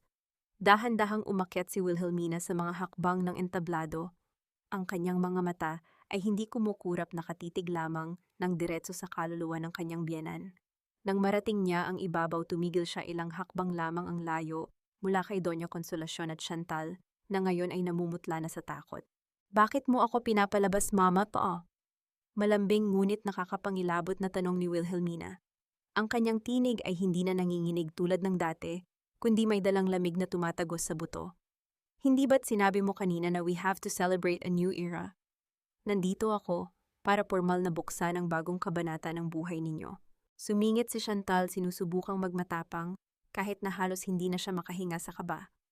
How dare you speak to her like that? You are nothing but a pathetic maid. Hubarin mo ang mga ninakaw mong yan bago ko ipapunit ang mukha mo. Bago pa man makasagot si Wilhelmina, isa pang malakas na pagbukas ng pinto ang umagaw sa atensyon ng lahat. Pumasok ang isang hanay ng mga lalaking nakasuot ng formal na itim na suit sa pangunguna ng matikas na si Don Lorenzo. Kasunod nila ay ilang unipormadong pulis. Ang pagdating ng kilalang abogado ng mga bilyonaryo ay nagdulot ng malakas na bulungan sa buong silid. Tumigil si Don Lorenzo sa ibaba ng entablado, inayos ang kanyang salamin at tumingin kay Doña Consolacion nang may labis na pandidiri. Huwag ninyong pagtaasan ng boses ang nag-iisang tagapagmana ng imperyo ng aking yumaong kaibigan. Kayo ay nakaharap kay Señorita Wilhelmina Santillan, ang nag-iisang may-ari ng pinakamalaking conglomerate sa buong Asya, at ang tunay na may-ari ng lupang kinatatayuan ninyo ngayon. Tila pinagsakluban ng langit at lupa, sina Doña Consolacion at Chantal. Ang pangalang Santillan ay kasing kahulugan ng limitadong kapangyarihan at yamang hindi kayang bilangin ng sinuman. Ang isiping ang kanilang inaaping manugang ay ang nawawalang prinsesa ng angkang iyon ay isang bangungot na ayaw tanggapin ng kanilang isipan. Liar, sinungaling kayo. Sigaw ni Doña Consolacion, ang kanyang mga mata ay nanlalaki sa desperasyon, pilit na ginagamit ang kanyang huling baraha ng kayabangan. Kahit santilan pa siya, wala siyang laban sa akin. Mayroon akong 100 milyong piso sa offshore accounts ko. I am untouchable. I own this mansion and everything in it. Isang mapait na ngiti ang sumilay sa mga labi ni Wilhelmina. Yung pinirmahan mo kay Ginoong Silva, Mama? Binasa mo ba ang maliliit na letra sa huling pahina bago mo inukit ang pirma mo ng buong pagmamalaki? Kumunot ang noo ni Doña Consolacion. Nagsimulang pagpawisan ang kanyang noo. It was a collateral agreement, isang formalidad. Umiling si Don Lorenzo. Kumuha siya ng isang dokumento mula sa kanyang tauhan at itinaas ito upang makita ng lahat. Ito ay isang absolute deed of sale. Ibinenta mo ang buong mansyon, ang mga lupain sa probinsya, at ang lahat ng natitirang ari-arian ng pamilya Ilustre sa isang dummy corporation na pag-aari ng mga Santillan kapalit ng 50 milyong piso. At ang masakit na katotohanan, Doña Consolacion, ang 50 milyong pisong pondo na iyon ay hindi papasok sa account mo. Ginamit ito upang bayaran ang mga utang ni Tristan na ipinangalan ninyo sa asawa niya. Wala kayong offshore account, wala kayong mansyon, wala kayong kahit isang kusing. Nanlambot ang mga tuhod ni Doña Consolacion. Muntik na siyang matumba kung hindi lamang siya napasandal sa podium ng entablado. Tumingin siya sa paligid. Ang mga panauhing kanina ay pumapalakpak sa kanya ay ngayon nagbubulungan at nakatingin sa kanya ng may awa at pandidiri. Mama, ano ang ginawa mo? We have nothing, you sold everything. Umiiyak at nagwawalang sigaw ni Chantal, tuluyan. Nang nawalan ng poise, hinahatak ang sariling buhok sa matinding pagkabaliw. Lumingon siya kay Wilhelmina at lumuhod, tinatangkang abutin ang laylayan ng damit ng dalaga. Wilhelmina, please, no, buntis ako, Hindi mo pwedeng bawiin ang lahat. Dahan-dahang umatras si Wilhelmina, iniiwasang madikitan ng mga maruruming kamay ni Chantal. Tiningnan niya ang dalawang babae. Walang lungkot, walang tuwa. Tanging isang malamig na katarungan. Hindi ko kinukuha ang lahat, Chantal. Ibinabalik ko lang ang mga ninakaw niyo sa akin. Malamig na wika ni Wilhelmina. Ngunit ang pera ay maliit na bahagi lamang ng paniningil ko. Ang tunay kong kukunin ay ang inyong kalayaan. Inilabas ni Wilhelmina ang lihim na telepono ni Tristan mula sa kanyang maliit na bag at itinaas ito. Namutla ng husto si Doña Consolacion nang makita ang aparato. Ang kanyang paghinga ay naging mabigat at sunod-sunod, tila hindi na makapasok ang hangin sa kanyang mga baga. Akala niyo ba ay dadalhin ni Tristan sa hukay ang lihim ninyo? Patuloy ni Wilhelmina, ang boses ay sapat ang lakas para marinig ng mga pulis. Lahat ng mensahe, lahat ng pag-uutos mo na palitan ng gamot ni Tristan upang atakihin siya sa puso para makuha niyo ang insurance money.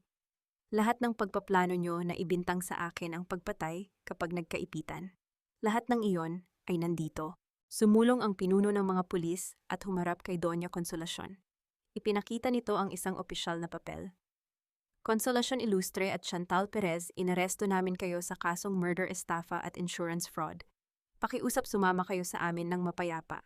Hindi totoo yan. It was an accident. Siya ang pumatay sa anak ko. Si Wilhelmina ang pumatay. Nagwawalang sigaw ng matanda habang pilit na nagpupumiglas ng hawakan siya ng dalawang pulis upang pusasan. Ang kanyang mamahaling kwintas ay naputol sa kanyang pagwawala, nagkalat ang mga peking brilyante sa sahig. Si Chantal ay walang tigil sa pag-iyak, nagmamakaawa sa mga taong nakapaligid, ngunit wala ni isa ang tumulong sa kanya. Ang mga matataas na taong kanina ay kaibigan nila, ay mabilis na umiwas, ayaw madawit sa eskandalong sumira sa pangalan ng mga ilustre. Tinitigan ni Wilhelmina ang matandang babae na pilit kinakaladkad pababa ng entablado. Sa huling pagkakataon, lumingon si Doña Consolacion, ang kanyang mga mata ay puno ng puot at lason. Isusumpa kita, Wilhelmina. Hindi ka magiging masaya. Hinding-hindi ka makakahanap ng kapayapaan. Kahit ikaw pa ang pinakamayaman sa mundo. Susundan ka ng multo namin. Sigaw ng matanda bago tuluyang ilabas ng bulwagan. Nang mawala na ang mga pulis at ang mga kriminal, nagsimulang magalisan ang mga panauhin. Tahimik at puno ng kaba silang lumabas ng mansyon, natatakot na baka sila ang isunod ng bagong reyna. Naiwang nakatayo si Wilhelmina sa gitna ng entablado, pinapanood ang tuluyang pag-ubos ng mga tao sa loob ng malawak na silid na naging kulungan niya ng 7 taon. Nakuha na niya ang katarungan. Nakulong na ang mga demonyo. Hawak na niya ang buong kapangyarihan. Ngunit habang umiihip ang malamig na hangin mula sa labas at bumabalot ang matinding katahimikan sa paligid, isang mabigat na pakiramdam ang dahan-dahang gumapang sa kanyang dibdib. Isang tanong ang hindi maalis sa kanyang isipan. Isang tanong na nagbabadya ng panibagong sugat sa gabing dapat sana ay masaya siya.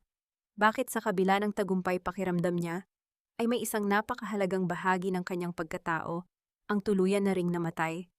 Kasama ng pagbagsak ng mga ilustre, tumila na ang ingay sa loob ng malawak na bulwagan, ngunit ang amoy ng mamahaling alak at ang halimuyak ng mga bulaklak ay tila naging malapot at nakakasuka. Ang mansyon na dati ay itinuturing ni Wilhelmina na isang kuta ng kapangyarihan at kalupitan, ay tila naging isang malaking libingan sa kanyang paningin. Wala na ang mga mapanuring mata ng mga panauhin. Wala na ang mga matitining na halakhak ng mga ilustre. Tanging ang mahinang pag-alon ng mga kurtina sa hangin at ang tunog ng sarili niyang paghinga ang naririnig sa gitna ng katahimikan. Dahan-dahang bumaba si Wilhelmina mula sa entablado. Ang mahabang laylayan ng kanyang gown ay dumaan sa ibabaw ng mga basag na kristal at mga perlas na nalaglag mula sa kwintas ni Doña Consolacion. Hindi niya ito pinansin. Naglakad siya patungo sa gitna ng silid, tinititigan ang malaking chandelier sa itaas, na tila isang dambuhalang bituin na malapit ng mahulog. Lumalapit si Don Lorenzo sa kanya, bitbit ang isang itim na folder. Senyorita, maayos na ang lahat. Ang bawat sulok ng mansyong ito ay nasa ilalim na ng inyong pangalan. Ang mga tauhan ay pinalitan na natin ng mga taong tapat sa mga santiyan. Maaari na kayong magpahinga. Umiling ng bahagya si Wilhelmina. Hindi pa ako makakapagpahinga, Lorenzo. Hindi hanggat hindi ko nasisigurong ligtas ang aking ina. Nahanap na ba ninyo siya? Yumuko ang matandang abogado ang kanyang mukha ay nagpakita ng isang halong relief at lungkot. Opo, senyorita, nahanap namin ang inyong ina sa isang liblib na klinika sa labas ng lungsod. Doña Consolacion was keeping her under heavy sedation para hindi siya makapagsalita o makahingi ng tulong. Ngunit huwag kayong mag-alala, inilipat na siya ni Dante sa ating pribadong medical facility sa Makati. Ang pinakamagagaling na doktor ang tumitingin sa kanya ngayon. Napapikit si Wilhelmina. Isang mabigat na luhang kanina pa niya pinipigilan ang dahan-dahang gumulong sa kanyang pisngi. Ang kanyang ina ang tanging dahilan kung bakit niya tiniis ang impyerno sa loob ng 7 taon ay malaya na. Wala nang magtatago sa kanya, wala nang gagamit sa kanya bilang pain. Salamat, Lorenzo. Maraming salamat. Pabulong na wika ni Wilhelmina, ang kanyang boses ay puno ng pighati na sa wakas ay nakahanap ng kapayapaan. May isa pa pong bagay, senyorita pa. Dagdag ni Don Lorenzo habang binubuksan ang folder. Nang siyasatin ng ating mga tauhan ang silid ni Doña Consolacion, bago siya dalhin sa presinto, may nakita silang isang lihim na vault sa likod ng kanyang altar. Naglalaman ito ng mga sulat na kailanman ay hindi nakarating sa inyo. Mga sulat mula kay Tristan. Kumunot ang noo ni Wilhelmina. Mga sulat, anong ibig mong sabihin? Inabot ni Don Lorenzo ang isang bungkos ng mga papel na tila lumana at may mga bakas ng luha. Tila bago pa man mangyari ang plano ni na Chantal at Doña Consolacion, nagtangka si Tristan na humingi ng tawad sa inyo. He knew what his mother was planning. He tried to reach out to the Santillan family to return you to your home, but his mother intercepted everything. Ang lahat ng sulat na ito ay puno ng pagsisisi. Dahan-dahang kinuha ni Wilhelmina ang mga sulat. Ang paghaplos ng kanyang mga daliri sa papel ay tila muling nagbukas ng isang sugat na akala niya ay tuluyan ng tuyo. Tristan. Ang lalaking akala niya ay purong kasamaan lamang ang iniwan sa kanya. Posible bang sa gitna ng kanyang pagtataksil may natira pa ring kaunting pagmamahal para sa kanya? Naglakad siya patungo sa bintana, tinititigan ang madilim na hardin sa labas. Ang bawat salita sa sulat ay tila isang munting tinik na tumutusok sa kanyang puso. Ngunit sa halip na galit, isang malalim na pagod ang naramdaman niya. Ang kapangyarihan at yaman na hawak niya ngayon ay tila walang saysay sa harap ng mga taong nawala at mga taong nasira ang buhay dahil sa kasakiman. Lorenzo, ihanda ang sasakyan. Utos ni Wilhelmina nang hindi lumingon. Pupunta ako sa nanay ko at pagkatapos gusto kong dalhin mo rito ang batang si Leo. Hindi na siya titira sa bodega. Simula ngayong gabi ang batang iyon ang magiging tagapagmana ng mansyong ito. Masusunod po, senyoritan, sagot ni Don Lorenzo bago tahimik na lumabas ng bulwagan. Naiwang mag-isa si Wilhelmina. Tumingin siya sa malaking larawan ng pamilya ilustre na nakasabit sa dingding. Isang pamilyang binuo sa kasinungalingan at ngayon ay tuluyan ng gumuho. Dahan-dahan niyang binitiwan ang mga sulat ni Tristan sa sahig. Hinayaan niyang liparin ang mga ito ng hangin, tila mga alaala na wala ng halaga. Habang naglalakad siya, palabas ng mansyon, bawat hakbang niya ay tila nagpapabigat sa nararamdaman niya. Pagdating niya sa pintuan, biglang huminto si Wilhelmina. Isang kakaibang kaba ang muling bumalot sa kanya nang makita niya si Dante, na mabilis na naglalakad patungo sa kanya. Ang mukha ay puno ng tensyon. Senyorita Wilhelmina, kailangan nating umalis agad. Mabilis na wika ni Dante, ang kanyang kamay ay nakahawak sa kanyang radio transmitter. Bakit, anong nangyayari, Kat? Tanong ni Wilhelmina, ang kanyang puso ay nagsimulang tumibok ng mabilis. Ang sasakyang naglilipat sa inyong ina, hinarang sila ng mga hindi kilalang lalaki sa gitna ng daan. May nagtangkang itakas ang inyong ina, senyorita. At sa tingin namin, hindi ito gawa ng mga ilustre. Nanlaki ang mga mata ni Wilhelmina. Kung hindi ang mga ilustre, sino ang may kakayahang humarang sa mga tauhan ng Santillan? At bakit nila gustong makuha ang kanyang ina sa gitna ng gabing ito? Ang katarungang akala niya ay nakamit na niya ay tila isang simula lamang ng isang mas malaki at mas mapanganib na laro. Pakik. Tila tumigil ang pag-ikot ng mundo ni Wilhelmina sa gitna ng marangyang bulwagan. Ang tagumpay na kanina ay kay tamis na lasapin ay biglang naging mapait na abo sa kanyang bibig. Ang bawat kumikinang na palamuti sa paligid ay tila mga matatalas na tinik na nagnanais siyang sugatan. Sa kabila ng lahat ng yaman at kapangyarihang hawak niya ngayon, ang pakiramdam ng kawalan ng malay, ay muling bumabalot sa kanya isang pamilyar na takot na akala niya ay kinalimutan na niya sa ilalim ng pangalang Santilan. Sino Dante sino? Ang may lakas ng loob na gawin ito. Ang boses ni Wilhelmina ay nanginginig hindi dahil sa pangamba, kundi dahil sa nag-aalab na galit na pilit niyang sinusupil sa kanyang dibdib. Ang kanyang mga daliri ay mahigpit na nakakapit sa laylayan ng kanyang mamahaling gown, sapat na upang malukot ang telang sutla. Nararamdaman niya ang mabilis na tibok ng kanyang puso sa kanyang lalamunan. Tiningnan niya si Dante, ang lalaking tila hindi natitinag ng anumang panganib, ngunit ngayon ay may bakas ng pag-alala sa mga mata. Wala silang iniwang bakas, senyorita. Ngunit ang paraan ng kanilang pagkilos, mabilis, walang ingay, at tila alam na alam ang bawat galaw ng ating mga tauhan. Hindi ito gawa ng mga karaniwang kriminal, tugon ni Dante, habang inihahanda ang kanyang armas sa ilalim ng kanyang suit. Kailangan nating lumisan dito ngayon din. Hindi na ligtas ang mansyong ito.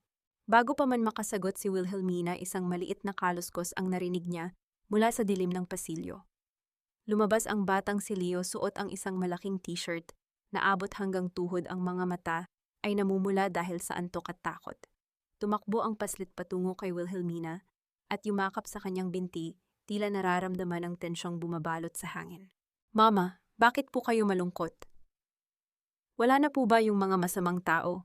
Pabulong na tanong ng bata. Ang kanyang maliit na boses ay tila isang haplos ng malamig na tubig sa nag-aapoy na pakiramdam ni Wilhelmina.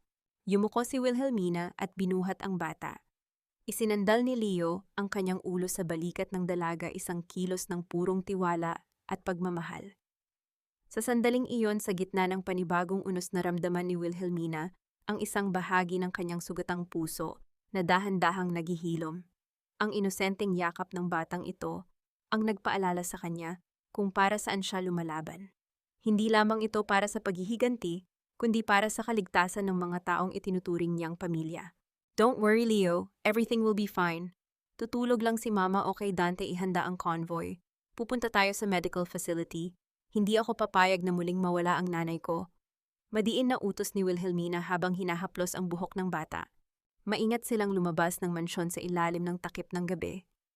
Ang bawat kanto ng kalsada ay tila may nagtatagong panganib. Nang makarating sila sa ligtas na pasilidad ng mga Santillan sa Makati, sinalubong sila ni Don Lorenzo na may hawak na isang piraso ng papel. Ang mukha ng matandang abogado ay maputla, tila nakakita ng isang multo mula sa nakaraan. Senyorita May, iniwan silang mensahe sa sasakyang hinarang nila. Isang simbolo na matagal na nating hindi nakikita. Wika ni Don Lorenzo habang iniabot ang papel. Tiningnan ni Wilhelmina ang nakasulat. Hindi ito isang sulat kundi isang guhit ng isang itim na rosas na may kasamang gintong korona, ang selyo ng pamilya Valdemar. Sila ang pinakamalaking karibal ng mga Santillan sa loob ng maraming dekada, ang pamilyang nanahimik matapos ang pagkamatay ng ama ni Wilhelmina. Bakit sila bumalik ngayon? Bakit ang nanay ko ang pinuntirya nila? Tanong ni Wilhelmina. Ang kanyang isipan ay mabilis na nag-iisip ng mga posibilidad. Dahil ang inyong ina ang nakakaalam ng huling testamento ng inyong ama, senyorita. Isang testamentong magsasabi kung sino ang tunay na may hawak sa mga lupain sa Palawan na matagal nang pinag-aagawan, paliwanag ni Don Lorenzo. Sa gitna ng kanilang pag-uusap, biglang tumunog ang telepono ni Wilhelmina. Isang hindi kilalang numero ang lumabas sa screen. Pinindot niya ang sagot at inilapit ito sa kanyang tainga habang ang bawat hibla ng kanyang pagkatao ay handa sa anumang sasabihin ng nasa kabilang linya. Isang malalim at pamilyar na boses ng isang lalaki ang bumati sa kanya, isang boses na nagmula sa kanyang nakaraan sa probinsya bago pa man niya makilala si Tristan. Long time no see, Wilhelmina. O mas tamang sabihing, Senyorita Santillan, hawak ko ang iyong ina. Kung gusto mo siyang makitang humihinga pa, pumunta ka sa lumang pantalan ng Palawan bago sumikat ang araw. Mag-isa ka lang, kung hindi alam mo na ang mangyayari. Napako si Wilhelmina sa kanyang kinatatayuan. Ang boses na yun ang boses ni Gabriel, ang kanyang unang pag-ibig na akala niya ay matagal nang namatay sa isang aksidente sa dagat. Bakit siya buhay? At bakit siya ang humahawak sa kanyang ina para sa mga Valdemar and Persahans? Ang tunog ng banayad na paghampas ng mga alon sa dalampasigan ay tila isang oyay na nagpapakalma sa pagod na kaluluwa ni Wilhelmina. Sa pagputok ng liwayway sa Palawan, Ang langit ay nagkulay kahel at lila, isang tanawing kay ganda ngunit puno ng panganib. Nakatayo ang dalaga sa dulo ng lumang pantalan, ang kanyang buhok ay nililipad ng hanging dagat. Ang bawat tibok ng kanyang puso ay tila sumasabay sa ritmo ng tubig, mabilis balisa at puno ng katanungan. Sa gitna ng malabo pang liwanag, isang bulto ng lalaki ang dahan-dahang lumitaw mula sa kumpol ng mga puno ng niyog. Ang bawat hakbang nito sa buhanginan ay tila isang echo mula sa nakaraang matagal na niyang ibinaon sa limot. Nang tuluyang masinaga ng unang sikat ng araw ang mukha ng lalaki, tila huminto ang pagdaloy ng dugo sa mga ugat ni Wilhelmina. Gabriel, ang mga matang iyon ang pilat sa kilay, at ang pamilyar na paraan ng kanyang pagtayo. Hindi siya nagkakamali. Ngunit ang lalaking mahal niya noon ay wala na ang init sa tingin. Ang nakaharap niya ngayon ay isang taong may pusong tila naging bato na sa loob ng maraming taon. Sinabi ko sa iyo, Wilhelmina, huwag kang magdadala ng sinuman. Ang tapang mo pa rin kahit marami na ang nagbago. Ang boses ni Gabriel ay malalim at malamig, tila kasing lalim ng karagatang nakapaligid sa kanila. Nasaan ang nanay ko, Gabriel? Bakit mo ito ginagawa?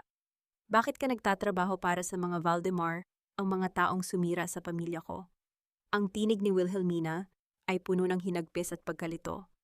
Akala ko patay ka na. I mourned for you for years, Gabriel.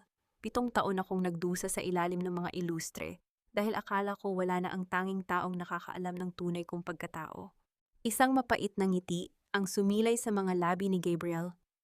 Humakbang siya palapit, ngunit mabilis na itinaas ni Wilhelmina ang kanyang kamay upang pigilan ito. Ang distansya sa pagitan nila ay tila naging isang dambuhalang bangin na hindi na kayang tawirin ng kahit anong salita. Hindi ako nagtatrabaho para sa kanila, Mina. Pinoprotektahan kita, Hotan.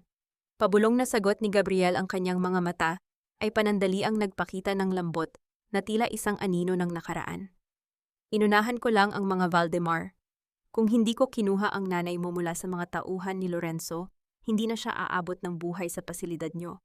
May traidor sa loob ng hanay ng mga santilan, Wilhelmina, at ang tanging paraan para mailigtas ang nanay mo ay ang palabasin na ako ang kalaban.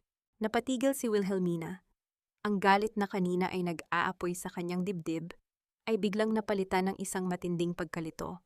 Sa likuran ni Gabriel, mula sa isang maliit na kubo sa gilid ng dalampasigan, ay lumabas ang kanyang ina, inaalalayan ng isang babaeng doktor. Nang makita siya ng matanda, isang mahinang tawag ang kumawala sa mga labi nito. Mina, anak ko? Hindi na napigilan ni Wilhelmina ang kanyang sarili. Tumakbo siya patungo sa kanyang ina at mahigpit itong niyakap. Ang amoy ng kanyang ina ay tila isang gamot na humihilom sa lahat ng sugat na tinamo niya sa loob ng mansyon ng mga ilustre. Ang bawat patak ng kanyang luha sa balikat ng matanda ay simbolo ng pagtatapos ng kanyang pagdurusa. Ligtas na kayo, Nay. Wala nang mananakit sa inyo, hikbi ni Wilhelmina habang hinahalikan ng kamay ng ina. Nilingon niya si Gabriel na nananatiling nakatayo sa pantalan, tinititigan ang mag-ina mula sa malayo. Isang malalim na pagkakaintindihan ang namuuo sa pagitan nila sa gitna ng katahimikan. Marami silang dapat pag-usapan, maraming sugat na dapat gamutin, at isang malaking kumpanya na dapat linisin mula sa mga traidor. Ngunit sa gabing iyon, sa ilalim ng payapang langit ng Palawan, alam ni Wilhelmina na sa wakas ay natagpuan na niya ang kanyang tunay na tahanan. Ilang oras ang lumipas habang ang sikat ng araw ay tuluyan ng nagbibigay ng init sa buong isla. Nakaupo si Wilhelmina sa veranda ng kanyang bagong bahay sa tabi ng dagat. Sa kanyang tabi ay ang batang si Leo, masayang naglalaro sa buhanginan kasama ang kanyang nanay. Ang mansyon sa Manila ay isang alaala na lamang ng dilim. Dito sa Palawan, sinisimulan na niyang itayo ang pundasyon ng kanyang sariling imperyo, isang imperyong hindi nakabase sa takot at utang na loob, kundi sa katotohanan at pagmamahal. Tumingin si Wilhelmina sa malayo kung saan ang asul na dagat ay nakikipaghalikan sa langit. May mga banta pa rin mula sa mga Valdemar at may mga lihim pa ang kanyang nakaraan na hindi pa ganap na nabubunyag. Ngunit habang hawak niya ang kamay ni Leo at pinagmamasdan ang katahimikan ng kanyang ina, alam niyang handa na siyang harapin ang anumang unos. Dahil sa bawat paglubog ng araw, may pangako ng isang bagong umaga. At para kay Wilhelmina Santillan, ang umagang ito ang pinakamaganda sa lahat. Lumipas ang mga buwan na tila mga alon, na dahan-dahang humuhugas sa mga bakas ng paa sa buhanginan. Sa dalampasigan ng Palawan, kung saan ang langit ay tila isang higanting canvas ng kulay ginto, at rosas nakatayo si Wilhelmina, habang pinapanood ang paglubog ng araw, wala na ang amoy ng matapang na sabon at Clorox sa kanyang mga kamay. Ang tanging nananatili ay ang bango ng sampagita at ang alat ng hanging dagat. Ang kanyang dating kupas na uniforme ay napalitan na ng isang simpleng puting bestida na yari sa lino malambot sa balat at malaya sa hangin. Sa hindi kalayuan, nakita niya ang kanyang ina na nakaupo sa isang tumba-tumba sa veranda ng kanilang bahay.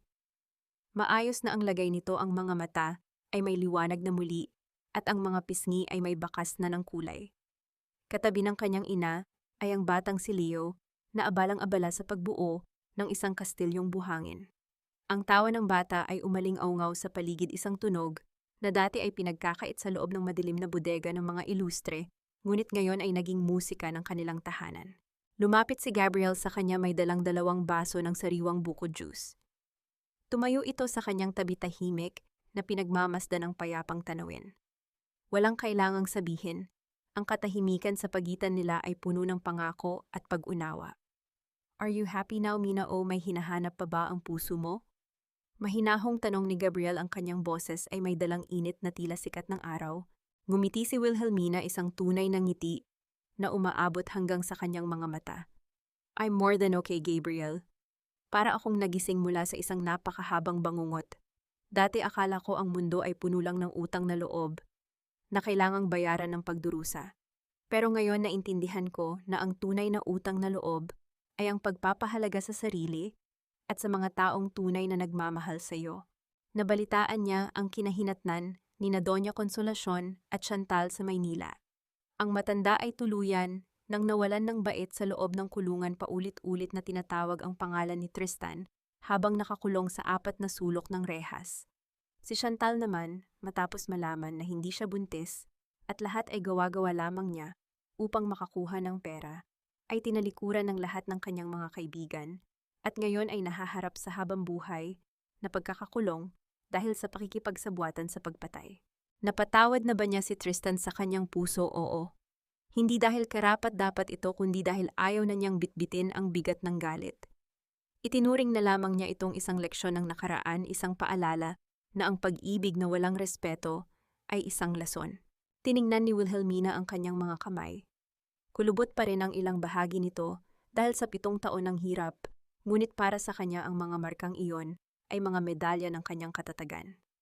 Ang katarungan ay hindi lamang nakuha sa loob ng korte o sa pagbawi ng yaman. Ang tunay na katarungan ay ang pagkakataong mabuhay ng may dangal malayo sa takot at manipulasyon. "Mamatingnan mo yung boat," sigaw ni Leo habang nakaturo sa isang maliit na bangka sa abot tanaw. Tumakbo si Wilhelmina patungo sa bata at niyakap ito ng mahigpit. Hinalikan niya ang noo ni Leo, ang batang naging simbolo ng kanyang muling pagsilang. Sa harap ng lumulubog na araw, napagtanto ni Wilhelmina ang pinakamahalagang aral na natutunan niya sa gitna ng unos. Ang buhay ay tila isang gabi ng bagyo, madilim, nakakatakot, at tila walang katapusan. Ngunit kung mananatili kang matatag at hindi bibitawan ang iyong sariling liwanag, darating ang oras na ang buwan ay maglalaho at papalitan ng isang umagang puno ng pag-asa. Ang tunay na kapangyarihan ay hindi nasusukat sa dami ng pera sa bangko o sa taas ng pangalan sa lipunan. Ang tunay na kapangyarihan ay ang kakayahang magpatawad sa sarili, bumangon mula sa putikan at muling magmahal ng walang takot. Habang dahan-dahang nilalamon ng dilim ang kalangitan at isa-isang lumilitaw ang mga bituin, alam ni Wilhelmina na ito na ang simula ng kanyang tunay na kwento. Isang kwento ng isang santilan na dumaan sa apoy, ngunit lumabas na mas matibay, mas matapang, at mas puno ng pagmamahal. Ang luha sa ilalim ng buwan ay tuluyan ng natuyo, pinalitan ng isang liwanag na hinding-hindi na muling magdidilim.